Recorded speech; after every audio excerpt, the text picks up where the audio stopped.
사랑해서 결혼했는데 이젠 그 사랑하는 사람과 가장 자주 싸웁니다. 처음엔 내 사람이라 믿었죠. 하지만 시간이 지나면서 내 편이 아닌 사람처럼 느껴질 때가 있습니다. 또 시작이네. 그만 좀 해. 말을 왜 그렇게 해? 이런 말들 한 번쯤은 들어보셨죠? 부부싸움은 감정의 폭발이 아닙니다. 그건 기대의 충돌이에요. 내가 바라는 방식으로 사랑받지 못했을 때, 내가 존중받지 못한다고 느낄 때, 그때 우리는 폭발합니다. 그런데 이상하죠.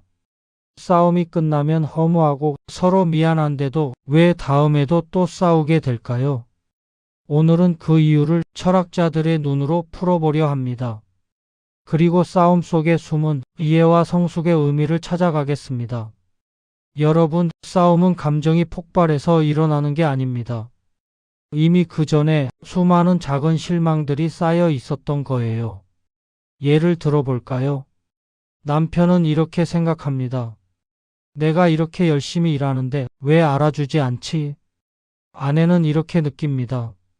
나는 하루 종일 가정을 위해 애쓰는데 왜 고마워하지 않지? 각자 최선을 다하지만 그 최선이 상대의 기준엔 닿지 않습니다. 그게 싸움의 시작입니다. 결국 싸움은 사랑받고 싶은 방식이 다르다는 신호입니다. 철학자 에픽테토스는 이렇게 말했습니다. 우리를 괴롭히는 것은 사건이 아니라 그것에 대한 우리의 판단이다. 그렇죠. 상대의 행동보다 그 행동을 어떻게 해석하느냐가 문제입니다. 남편이 설거지를 안 했을 때 게을러서 그래 라고 판단하면 화가 납니다. 하지만 오늘은 많이 피곤했나 보네 라고 해석하면 이해가 생기죠. 같은 상황인데 해석이 다르면 감정의 색깔이 완전히 달라집니다. 싸움을 멈추는 첫걸음은 판단을 멈추는 겁니다. 잠깐 이런 경험 있으신가요? 저녁 밥상에서 시작된 사소한 한마디가 결국 밤새도록 이어지는 냉전으로 바뀌는 순간. 그 시작은 정말 작았죠. 설거지를 누가 할 건지, 리모컨을 어디 뒀는지, 오늘 저녁은 뭘 먹을 건지. 그런데 왜 그렇게 작은 일이 큰 싸움이 되는 걸까요? 사실은요, 그건 설거지나 리모컨 때문이 아니었습니다. 그건 오래전부터 쌓여온 말하지 못한 서운함의 끝이었던 거예요. 당신이 나를 소중히 여기지 않는다는 느낌, 내 노력을 알아주지 않는다는 외로움. 그게 작은 불씨에 기름을 부은 겁니다. 에픽테토스의 말을 다시 한번 떠올려 봅시다. 사건이 아니라 판단이 우리를 괴롭힌다. 그렇다면 우리가 바꿔야 할 건 상대방이 아니라 내 안의 해석 방식일지도 모릅니다. 상대방이 나를 무시했다고 판단하면 분노가 생깁니다. 하지만 상대방도 나름의 이유가 있겠구나 라고 해석하면 이해의 공간이 열립니다. 이건 상대방을 변명해 주라는 말이 아닙니다. 다만 내가 먼저 한 발짝 물러서서 전체 그림을 보라는 겁니다. 혹시 오늘 내가 상대방에게 했던 판단 중에 다시 생각해 볼 만한 게 있으신가요? 공자는 이렇게 말했습니다. 말은 뜻을 전달하면 그만이다. 짧은 말이지만 부부관계에서는 매우 깊은 의미를 가집니다.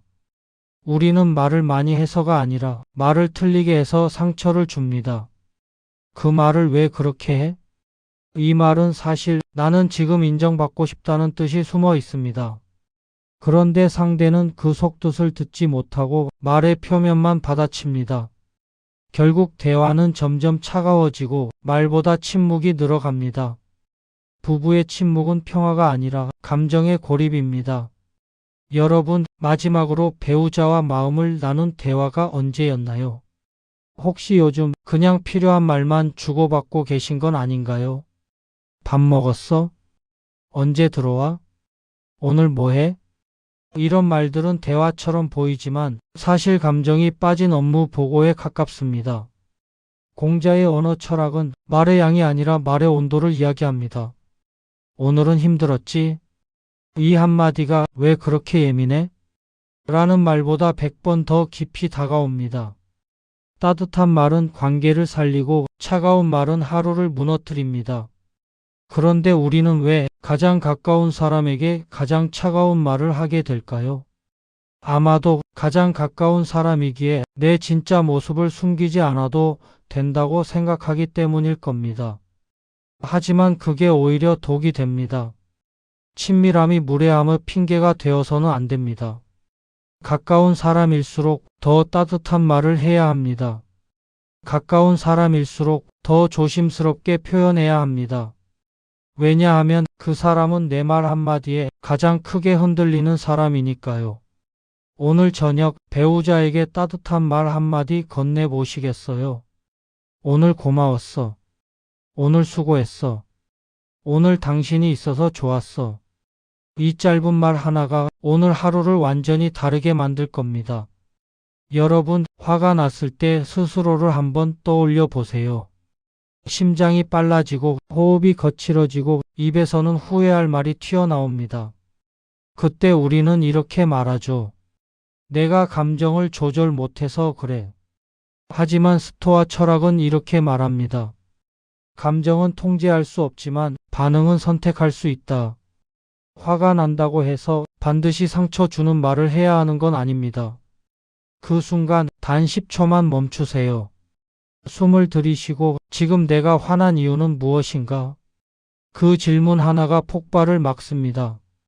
니체는 말했습니다. 시면을 들여다볼 때 시면도 너를 들여다본다. 싸움은 결국 상대방과 싸우는 게 아니라 내 안의 상처와 싸우는 시간일지도 모릅니다. 우리가 화를 내는 순간을 자세히 들여다보면 그 안에는 오래된 기억들이 숨어 있습니다. 어린 시절 부모님께 인정받지 못했던 기억, 친구들에게 무시당했던 순간, 사회에서 작아졌던 경험, 그 상처들이 지금 배우자의 말 한마디에 다시 깨어나는 겁니다. 그래서 우리는 과잉 반응합니다. 지금 일어난 일보다 훨씬 더 크게 화를 내는 거죠. 하지만 이걸 알아차리는 순간 모든 게 달라집니다. 아, 내가 화난 건 지금 이 상황 때문만은 아니구나. 내 안에 오래된 상처가 건드려진 거구나. 이렇게 자각하는 순간 상대방을 향한 화살이 나를 향한 이해로 바뀝니다. 그리고 이상하게도 내 상처를 알아차리면 상대방의 상처도 보이기 시작합니다. 배우자도 나처럼 상처받은 사람이구나. 배우자도 나처럼 인정받고 싶어 하는 사람이구나. 이 깨달음이 관계를 바꾸는 시작점입니다. 스토아 철학자들이 말하는 자유는 감정으로부터의 자유가 아니라 감정에 대한 반응을 선택할 수 있는 자유입니다. 화가 나는 건 자연스러운 겁니다. 인간이니까요. 하지만 그 화를 어떻게 표현할지는 우리가 선택할 수 있습니다. 소리를 지를 수도 있고 잠시 자리를 떠날 수도 있고 깊은 숨을 쉴 수도 있습니다. 그 선택이 관계의 방향을 결정합니다. 오늘 화가 나는 순간이 온다면 10초만 멈춰보세요. 그리고 스스로에게 물어보세요. 지금 내가 진짜 원하는 게 뭐지? 이 사람을 이기는 것? 아니면 이 사람과 평화롭게 지내는 것? 그 질문이 당신의 선택을 바꿀 겁니다. 노자는 말했죠. 물은 높은 곳에서 낮은 곳으로 흘러 모든 것을 적신다. 싸움의 순간 누군가 한 발만 낮아져도 관계는 달라집니다. 내가 잘못했어. 이 말은 약함이 아니라 용기입니다. 부처는 여기에 이렇게 덧붙였습니다. 자비란 상대의 고통을 이해하려는 마음이다. 여러분의 배우자도 말하지 못한 고통을 품고 살아갑니다. 나이 들어가는 불안, 건강에 대한 두려움, 가족에 대한 책임감. 그 속에서 서로가 조금씩 메말라가는 거죠. 그런데 우리는 그 고통을 들여다보려 하지 않습니다. 대신 내 고통만 이야기하려 합니다. 나도 힘들어. 나도 지쳐. 나도 외로워. 물론 맞는 말입니다. 당신도 힘든 게 사실이니까요. 하지만 관계는 누가 더 힘든가를 겨루는 경기장이 아닙니다. 관계는 서로의 고통을 나누는 안식처여야 합니다. 노자가 말한 물처럼 낮은 곳으로 흐르는 사랑. 그건 자존심을 버리라는 게 아닙니다. 진짜 강함이 뭔지 아는 거죠.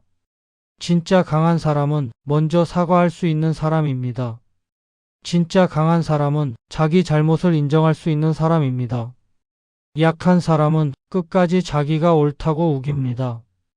약한 사람은 미안하다는 말을 절대 하지 못합니다. 왜냐하면 자존심이 무너질까봐 두렵기 때문이죠. 하지만 진짜 자존심은 사과한다고 무너지지 않습니다. 오히려 사과할 줄 아는 사람이 더 존경받습니다. 부처가 말한 자비는 단순히 불쌍히 여기는 게 아닙니다. 자비는 상대방의 입장에서 세상을 바라보는 겁니다. 배우자가 왜 저렇게 행동할까? 배우자는 지금 무슨 마음일까? 배우자는 무엇을 두려워할까? 이렇게 질문하는 순간 이해가 시작됩니다.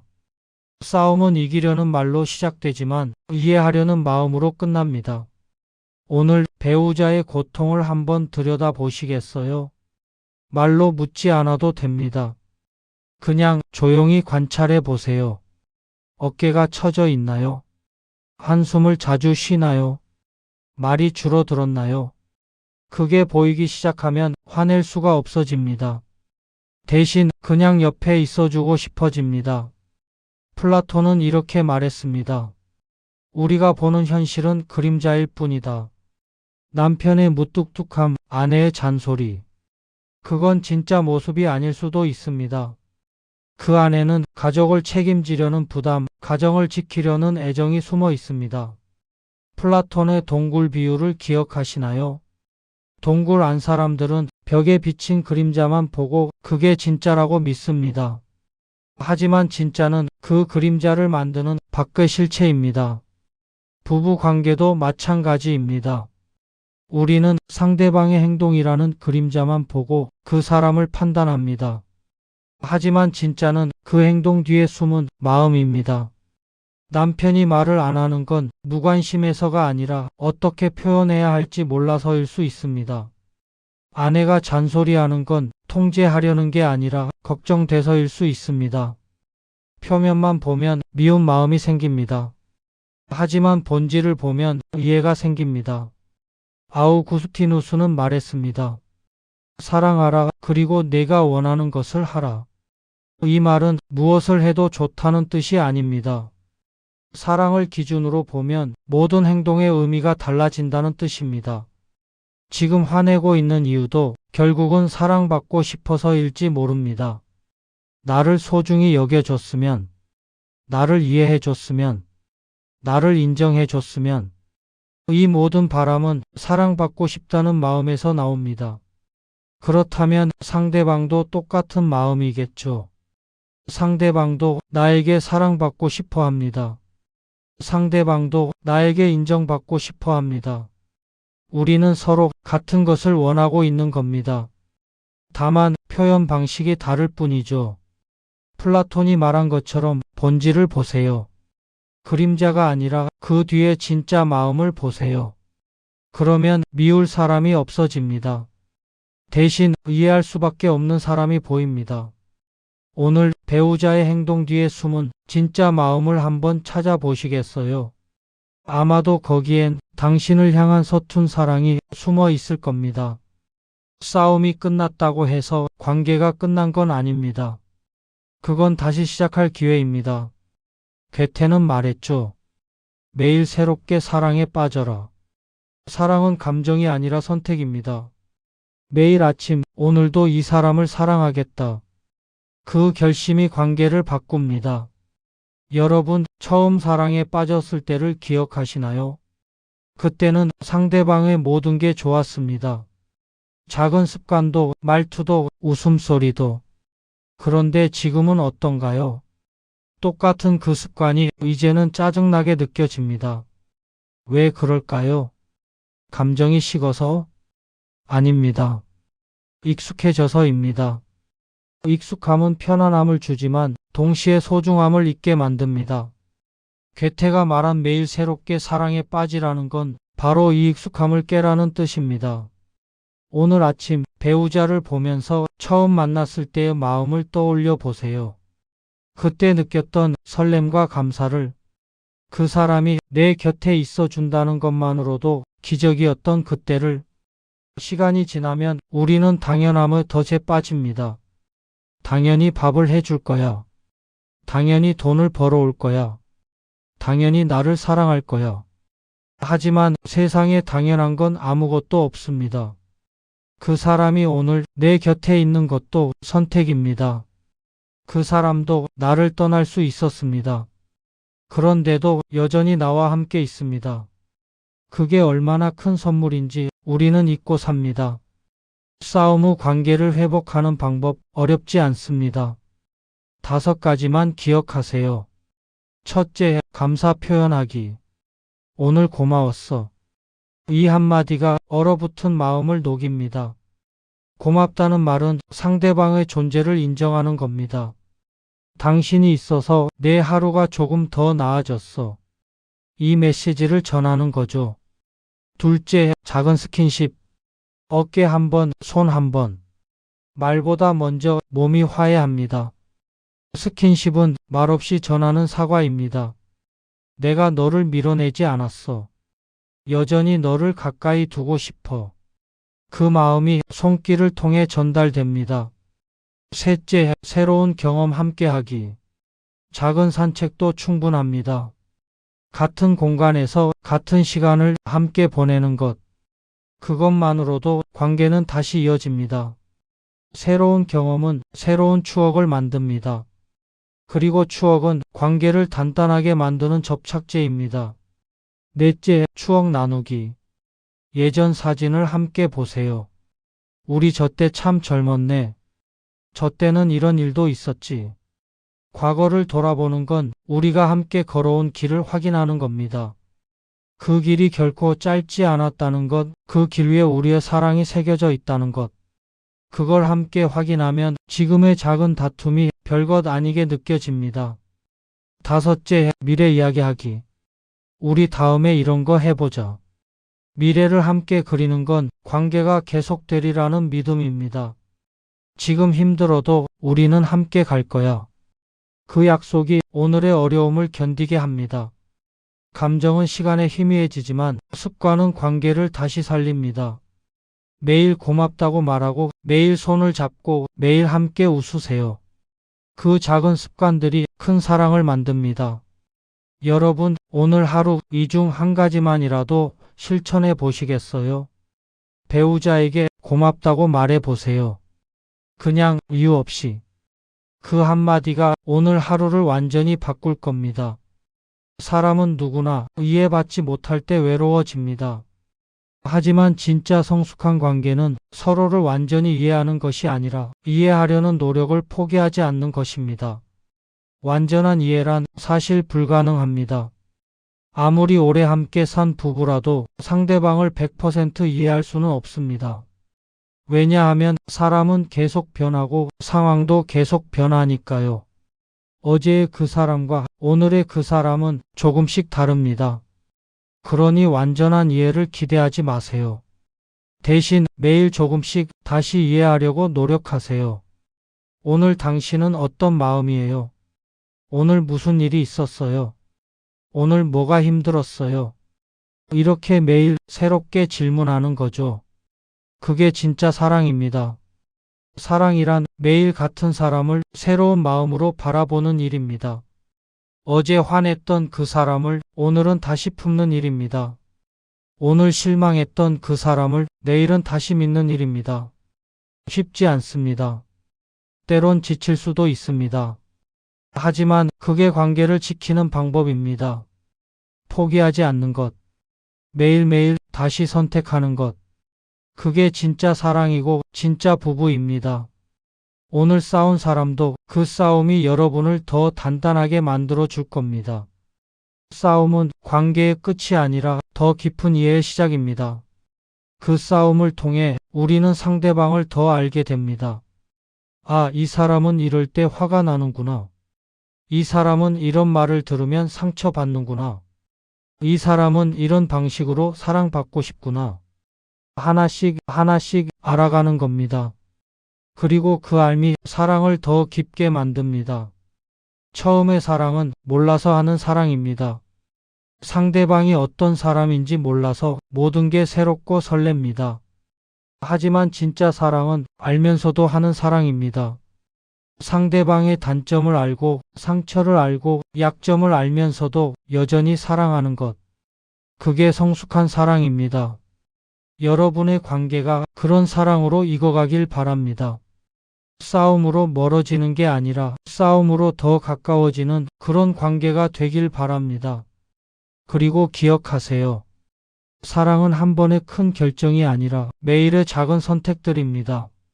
오늘 아침 인사하기로 선택하고, 오늘 저녁 고맙다고 말하기로 선택하고, 오늘 밤 손을 잡기로 선택하는 것. 그 작은 선택들이 모여서 평생의 사랑이 됩니다. 오늘의 이야기가 도움이 되셨다면 좋아요와 구독, 알림 설정 꼭 부탁드립니다. 그리고 댓글로 여러분의 이야기도 들려주세요. 누군가에게는 그 이야기가 오늘의 위로가 될지 모릅니다. 우리는 모두 비슷한 고민을 안고 삽니다. 완벽한 관계를 가진 사람은 없습니다. 다만 포기하지 않고 매일 노력하는 사람들이 있을 뿐입니다. 여러분도 그런 사람이 되시길 바랍니다. 감사합니다. 당신의 관계에 오늘 조용한 평화가 찾아오길 바랍니다. 그리고 내일은 따뜻한 이해가, 모레는 깊은 사랑이 당신의 곁에 머물길 바랍니다. 여러분, 오늘도 수고하셨습니다. 사랑하는 사람과 오늘 하루 평안하게 보내세요. 오늘의 이야기가 도움이 되셨다면 좋아요 버튼 한번 눌러주세요. 그 작은 클릭 하나가 더 좋은 콘텐츠를 만드는 큰 힘이 됩니다. 구독과 알림 설정도 함께 부탁드립니다. 앞으로도 삶의 지혜와 관계의 철학을 따뜻한 목소리로 전해드리겠습니다. 그리고 댓글로 여러분의 이야기를 들려주세요. 어떤 순간에 위로 받으셨나요? 어떤 말이 마음에 남으셨나요? 혹시 비슷한 경험이 있으셨나요? 여러분의 한 줄 한 줄이 누군가에겐 큰 위로가 됩니다. 우리는 혼자가 아닙니다. 같은 고민을 하고 같은 길을 걷는 사람들이 여기 함께 있습니다. 다음 영상에서 또 뵙겠습니다. 감사합니다.